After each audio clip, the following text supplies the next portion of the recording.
session, we have even more captivating topics where we will discuss about e-commerce post-pandemic in the space of luxury beauty, which will be presented by Ibu Devika Atmaja and also Bapak Sareski, business directors of Tada.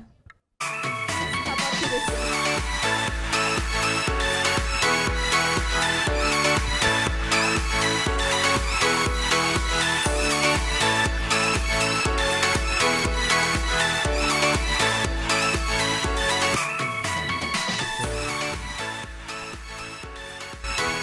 Oke, selamat siang semuanya. Selamat siang semuanya. Assalamualaikum warahmatullahi wabarakatuh. Waalaikumsalam warahmatullahi wabarakatuh. Salam sejahtera semuanya. Hari ini perkenalkan saya Sareski. Di sini ada juga. Saya Devika. Kita adalah business director dari Tada. Tada. So before we start, kita mau info bahwa kita akan start sessionnya menggunakan bahasa Indonesia, mungkin sedikit campur bahasa Inggris. So for the one who's not understanding bahasa Indonesia, you should start learning bahasa because Indonesia is a big market for We you. are a huge market. Oke, so jadi dari kemarin itu ya, ini kita ngomongnya gue, elu atau aku, kamu. Yang penting bukan ayah bunda. Betul. Ya. Kalau kita ayah bunda, takutnya nanti saya dicecer sama suami Anda, Bu. Oke, jadi aku tuh sempat ketemu banyak klien.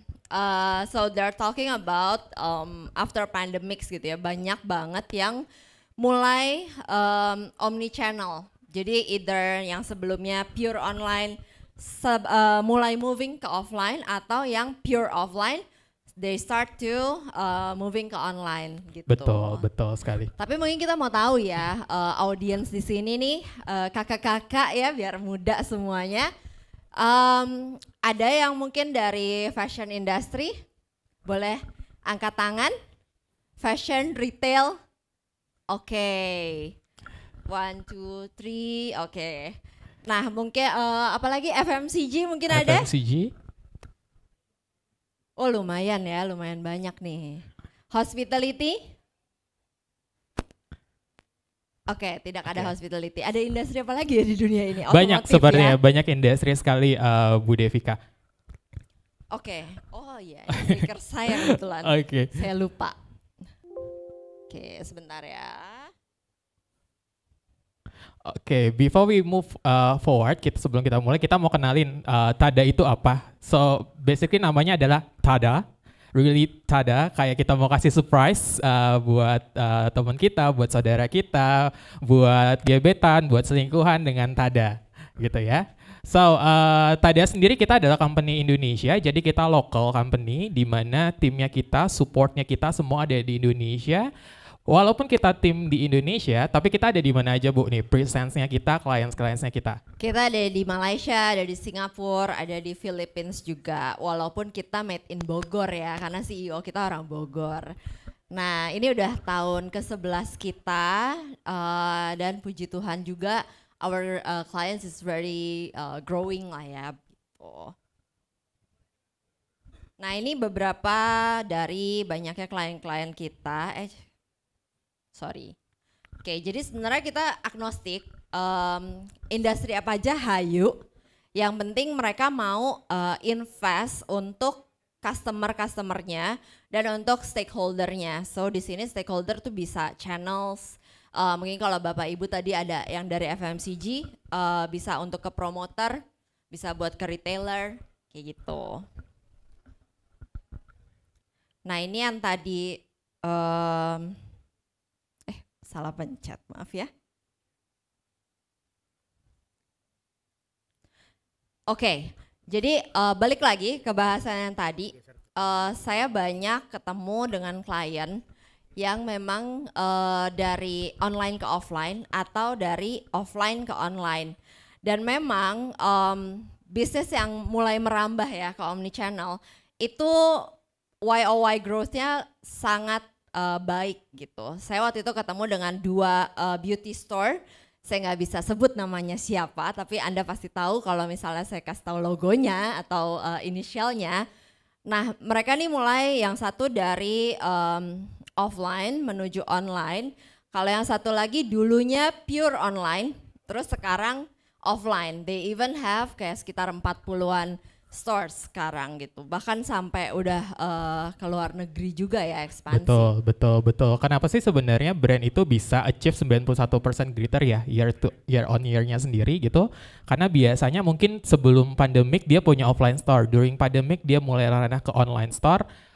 Post pandemiknya dia punya dua-duanya, online dan offline, seperti itu. Nah, the fact yang paling kita temuin yang paling unik adalah kita bisa lihat di sini bahwa kita bisa increase profitability dari company itu by 75% gitu ya, by source-nya sendiri dengan increase 5% dari customer retention.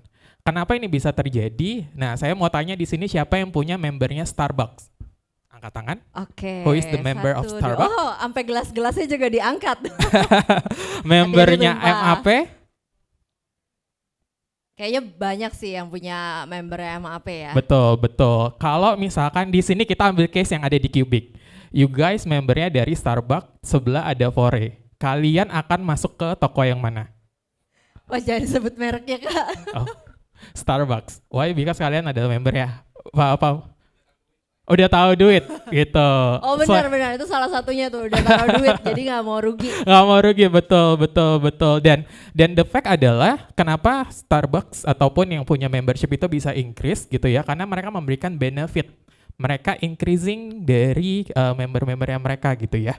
Gitu. Jadi ketika ada brand-brand yang lain, pasti teman-teman kalau lagi urgently mau meeting gitu ya, larinya ke Starbucks gitu.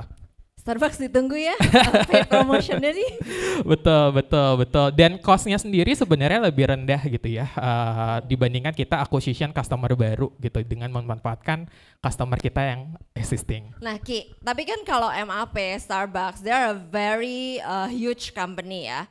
Mereka mau bikin apa juga ada resource-nya gitu ya. So problemnya sebenarnya untuk mungkin bisnis yang belum sebesar MAP ataupun sebesar Starbucks, the problemnya mereka tidak punya infrastructure yang cukup untuk mungkin ya boro-boro ini ya mau bikin loyalty program gitu. Bahkan mereka belum tahu gitu customers mereka tuh siapa.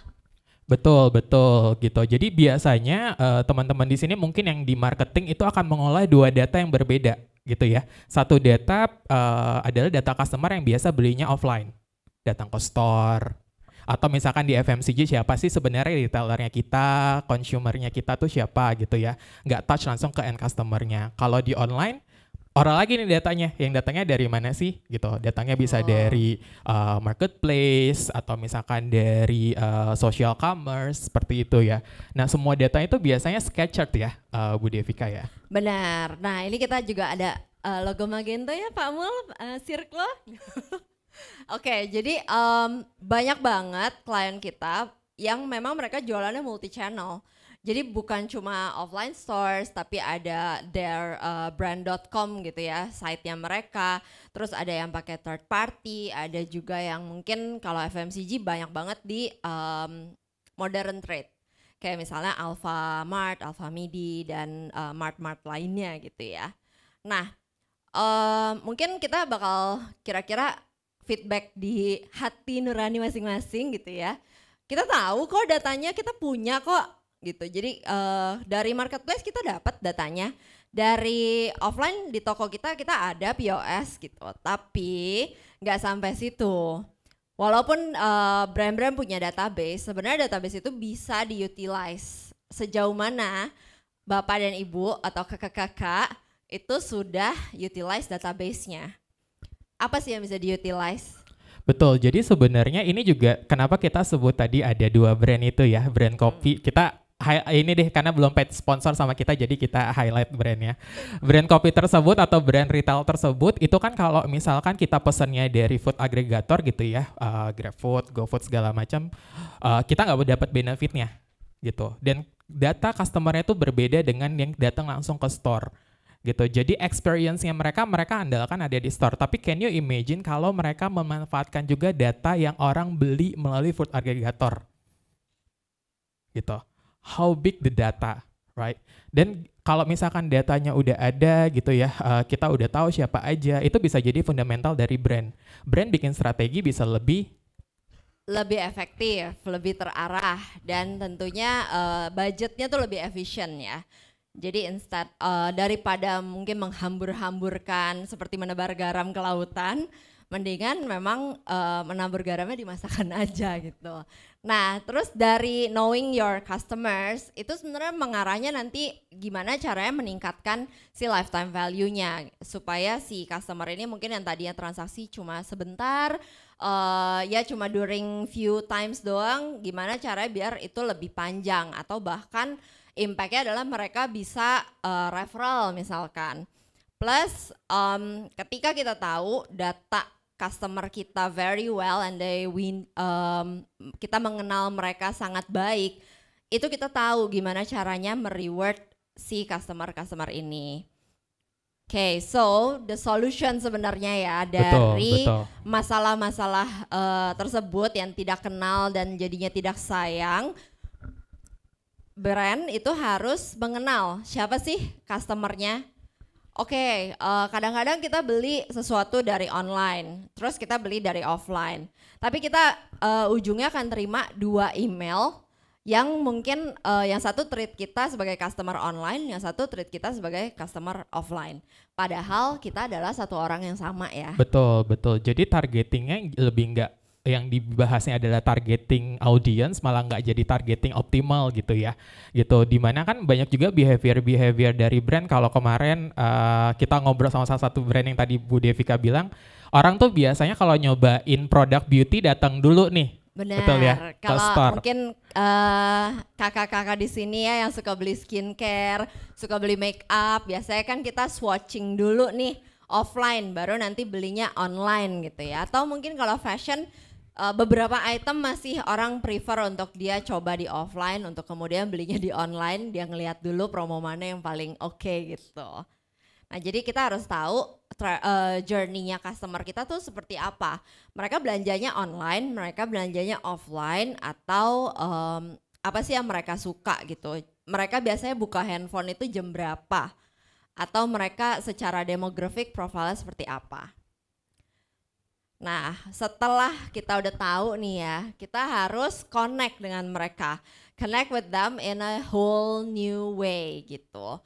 Nah, mungkin kalau dulu brand-brand itu connect-nya lebih ke ikut event, atau mungkin kayak SMS blast, atau let's say apa ya dulu kalau brand mau engage ya sama customernya. Biasanya dulu kalau ada event di JCC gitu ya, brand-brand pasang tuh di salah satu pemancarnya dari operator, ditembakin semua gitu kan ya. Cuma at the end adalah customernya menerima message yang seharusnya, oh saya udah jadi loyal customer, kenapa saya dapat message customer? Message yang sangat general ya. Betul. Padahal udah loyal. Betul. Jadi kita benar-benar bisa manfaatin platformnya sendiri gitu ya, dari database gitu, untuk kita bisa connect 360 ke mereka gitu. Tadi seperti Bu Devika bilang bahwa ada yang namanya customer journey. Jadi kita bisa tahu, kita bisa targetingnya ada di mana nih gitu. Apakah dia lebih suka belanjanya offline, atau dia sukanya belanja online, atau dia dari online dulu ke offline, atau dari offline dulu ke online ya Bu. Dan mungkin mekanisme apa yang bisa dipakai gitu ya, via apa nih, via SMS, walaupun agak outdated ya, via email, atau via push notifications kalau Bapak Ibu punya aplikasi, atau mungkin yang paling banyak, yang paling tinggi engagementnya so far itu masih di WhatsApp ya gitu. Nah, setelah tahu engage-nya harus pakai apa, saatnya kita kasih rewards gitu, rewards untuk si customer ini. Jadi kalau misalkan nanti mungkin customernya ulang tahun atau mungkin dia baru join, memang rewards itu atau token of appreciation itu masih dibutuhkan gitu. Especially ketika mereka sudah willing untuk join your program atau ngasih data lah ya kasarnya gitu. Nah, cara memulainya gimana nih? Kan kita udah tahu ya tadi solutionnya, kita harus mengenal marketnya siapa, mereka sukanya apa, and then rewards them gitu. Next stepnya apa? Nah, next stepnya adalah untuk create omnichannel loyalty program. Gitu. Jadi kan karena kita tahu nih semua brand udah berlomba-lomba jualannya di mana-mana, ada TikTok Commerce, ada Shopee, ada Tokped, ada banyak lah ya toko-toko Banyak hijau, biru, lain-lain. Nah, itu sebisa mungkin kita harus capture transaksinya. Jadi oke nih transaksi yang dari toko hijau itu siapa aja customernya, toko orange siapa aja customernya, online, offline semuanya harus di capture sebanyak mungkin supaya datanya tuh matang gitu ya. Nah setelah itu, setelah datanya terkumpul nih, itu ada kita harus memberikan interface gitu. Jadi biar si customer ini tahu kalau ada engagement apapun, ada promosi, berita atau ya info-info gitu ya, mereka tahu harus ngelihatnya di mana. Atau sesimpel mereka tahu poin dia udah berapa. Karena kalau nggak ada interface, susah bapak-bapak ibu-ibu. Nanti customer harus ke kasir mulu kan untuk ngecek gitu. Nah yang ketiga apa nih Ki? Yang ketiga adalah connect, communicate anytime with your customer gitu ya. Jadi kenapa sih ada connect and anytime? Balik lagi kita bahas si member kopi lagi. Siapa yang happy kalau dapat promo ulang tahun dari mereka? Potongan free minuman, ya kan? So you guys willing to come to them gitu ya. Karena mereka communicate dengan pas nih, oh orang ini lagi ulang tahun. Ketika dia datang ke store, dia pasti akan tukarin vouchers free drinksnya. Tapi the next apa? Baristanya pasti akan upselling, mau makanannya kak, gitu. Jadi you guys juga bisa optimize dari situ juga, optimize dari communication, kita bisa targetin siapa sih sebenarnya customer kita dan apa yang kita mau sampaikan ke mereka, seperti itu. Terus yang terakhir adalah giving the right rewards to make chums comeback lagi nih, kayak tadi balik lagi, kalau dapat vouchers free pasti kita akan datang, kayak gitu. Nah tadi kan Bu Devika bilang bahwa kita harus capturing nih, data transactionnya online, offline, segala macam, source data banyak banget gitu ya. Kalau tadi kata Pak Mulyanto open source, pasti pengennya free connect-nya nggak ada bugs, gampang segala macam. Nah apa sih yang kita bisa lakukan Bu? Oke, yang bisa kita lakukan sebenarnya ada beberapa cara ya. Ini beberapa cara juga yang klien kita sudah lakukan, mungkin bisa relevan ke Bapak Ibu. Yang pertama itu bisa scan to earn.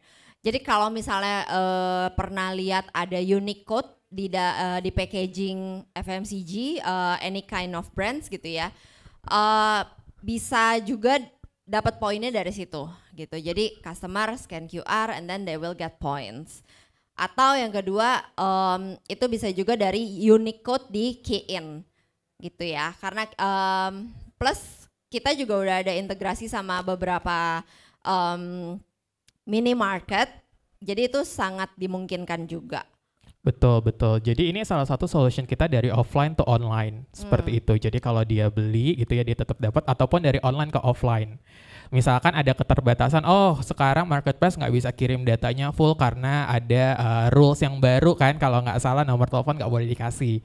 Nah dengan cara ini kita tetap bisa capturing data customer-nya gitu. Siapa sih yang beli produk kita? Oke, nah kalau misalnya ada challenge ya, aduh kalau misalnya saya mesti ngeprint QR banyak banget, nempelinnya PR banget, atau nggak mungkin saya ngambil barang dari luar misalkan, packagingnya udah jadi. Nah itu cara yang berikutnya sebenarnya bisa snap receipt. Jadi ketika customernya belanja produk-produknya Bapak Ibu dari manapun, selama ada struknya itu bisa difoto and then disubmit untuk kemudian diverifikasi dan si rewards-nya itu akan diberikan gitu. Nah ini contohnya sebenarnya mirip atau ya udah dijalankan sama klien kita. So ini buat bunda-bunda yang customer Morinaga mungkin familiar dengan program ini. Jadi Morinaga itu udah menjalankan program ini lama ya, dari zaman dulu. Cuma zaman dulu adalah ibu-ibu dikirim nih struknya, struk belanja ketika mereka beli susu Morinaga. Nah ketika dia beli susu Morinaga dikirim ke PO Box, bisa dibayangin ada berapa ratus ribu struk yang datang ke kantor Morinaga setiap hari. Jadi itu dinilai aduh kayaknya udah nggak relevan gitu. Plus hadiahnya juga mereka harus buka satu storage room sendiri ya. Betul. Buat isinya panci lah, Tupperware dan lain-lain gitu buat bunda-bunda. Jadi akhirnya kita digitize, si submit receipt itu nggak perlu dikirim ke kantornya Morinaga, atau ke PO Box, tapi cukup foto aja dari platform yang kita sediakan gitu. Jadi ibu-ibu bisa dengan mudah mendapatkan poin. Contohnya saya sendiri. Betul betul. Jadi sebenarnya dari Morinage sendiri tadi Bu Devika juga sempat sounding tentang interface gitu ya. Membernya adalah Bunda gitu. Biasanya agak malas nih Bunda install aplikasi atau masuk website gitu ya. The things yang kita providing untuk mereka adalah kita connect dengan WhatsApp bot gitu ya. Jadi kita create satu WhatsApp bot untuk mereka di mana mereka ketika mau kirimin struknya itu dengan mudah tinggal upload ke WhatsApp gitu. Jadi botnya connect dengan kita supaya dia bisa langsung baca dari struknya tersebut seperti itu. Happy nggak mereka? Nah kita juga sedikit resultnya gitu ya. Dari Januari sampai Maret member yang naiknya udah sampai 580.000 lebih gitu yang register. So sebenarnya mau kita highlight di sini adalah ketika kita tahu who is our customer dan how to entertain them gitu ya, they willing to stay with your brand actually gitu ya. Dia akan customer lifetime value-nya juga akan naik. Dan walaupun ada yang lebih murah segala macam, mungkin dia coba tapi they will stay with you seperti itu. Happy sih saya pribadi ya sebagai pembeli Morinaga, karena lumayan banget kalau misalnya kita beli satu kaleng tuh dapatlah sekitar 5.000 10.000 gitu ya value-nya, dan itu bisa ditukar gitu jadi either OVO, GoPay ataupun teman-temannya. Jadi hadiahnya pun itu kita yang bantu untuk fulfillment-nya dan sesuai sama marketnya gitu. Jadi ibu-ibu nih, ibu yang happy, anaknya happy, suami juga happy. Nah ini juga another example dari klien retail kita, ada Bami GM. Siapa yang suka Bami GM di sini? Nah, siapa yang fans pangsit gorengnya dia? Tapi udah bukan jam lapar lah ya harusnya. Nah yang kita bantu dengan Bami GM, kalau kita tahu Bami GM tuh punya armada sendiri untuk pengiriman makanan, untuk order gitu ya. Nah itu yang kita di-combine ke dalam loyalty programnya. Plus ketika kita makan Bami GM secara offline, kita dapat poin. Poinnya itu bisa dipakai juga untuk delivery order lewat aplikasi. Jadi that kind of omni channel yang kita kerjakan untuk Bami GM gitu. Nah ini untuk dari sisi rewards itu kita juga lebih segmentize gitu ya. Jadi rewards ini bisa dikirimkan lewat berbagai macam cara dan untuk berbagai macam occasions gitu. Betul. Reward di sini jadi Bapak Ibu sekalian nggak usah pikir oh kita harus kasihnya ini segala macam, just a gimmick, hal yang memang diperhatikan untuk mereka, they will happy. Hey Sareski udah lama nih nggak datang ke toko kita, yuk cek kita punya menu baru. Ketika kita baca pasti happy, oh ada menu baru nih di restoran ini, so we will come back kayak gitu kan ya, untuk sekedar ngecek gitu.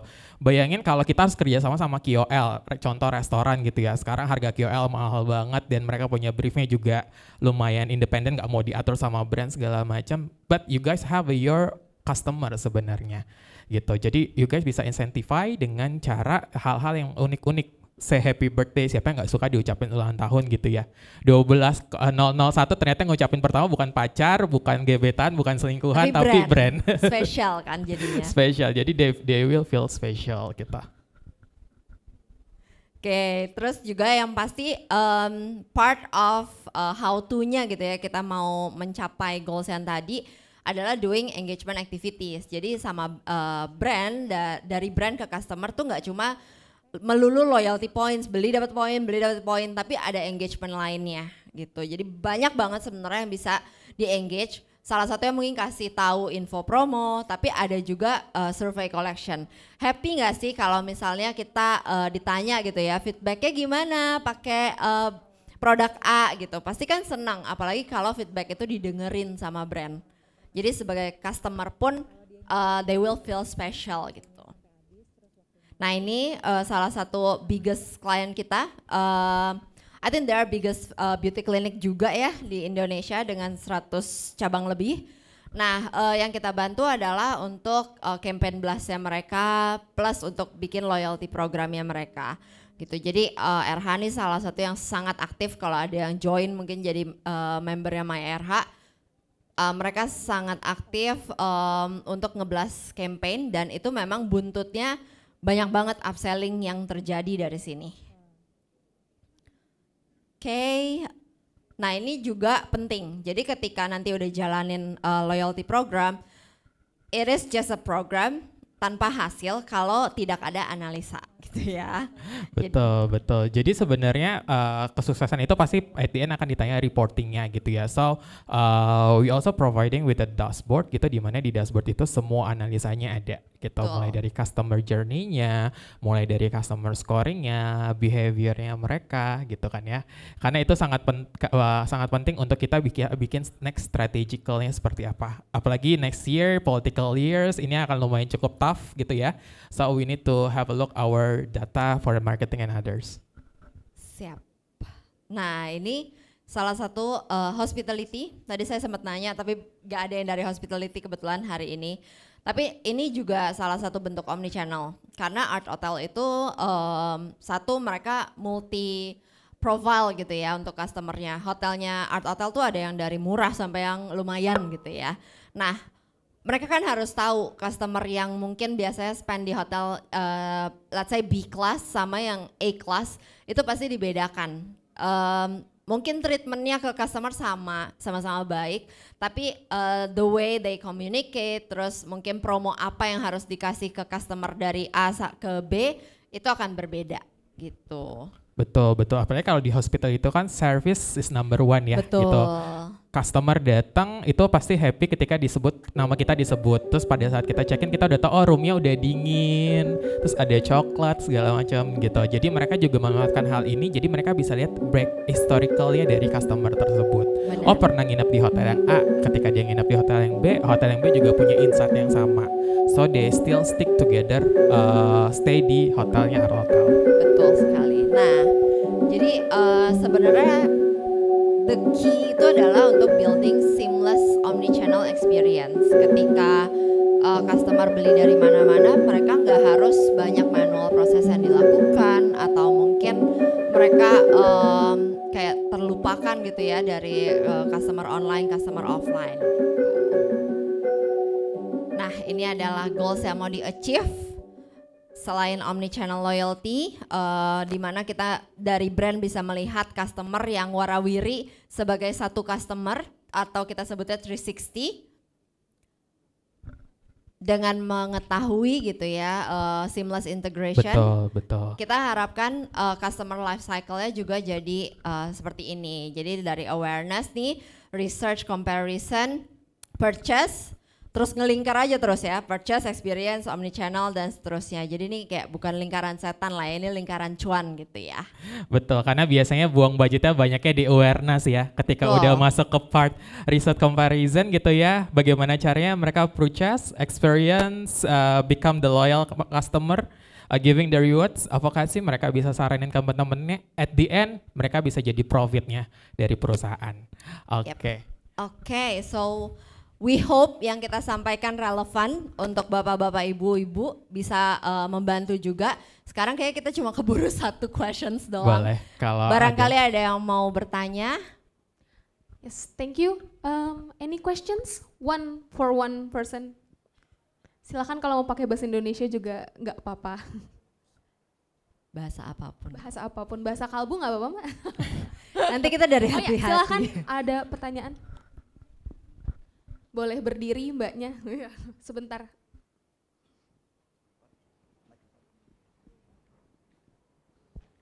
Halo Mbak, saya Rara dari Kalbe. Oh halo. Yang Morinaga tadi. Saya mau bertanya mengenai rewards dan gimana kita bisa build loyalty ke member. Tentunya nanti member yang masuk ke dalam database kita itu kan banyak ya gitu. Nah saya mau tanya, apakah kita harus mengklasifikasikan rewards antara yang loyal customer dan juga new customer? Jadi kayak rewardnya apakah harus berbeda atau ya udah disamain aja gitu rewardsnya dan works yang mana kayak gitu. Terima kasih. Oke, thank you Mbak Rara. Langsung dijawab aja ya. Oke, jadi sebenarnya untuk differentiation gitu ya antara kelas customer itu bisa ada dua hal sih.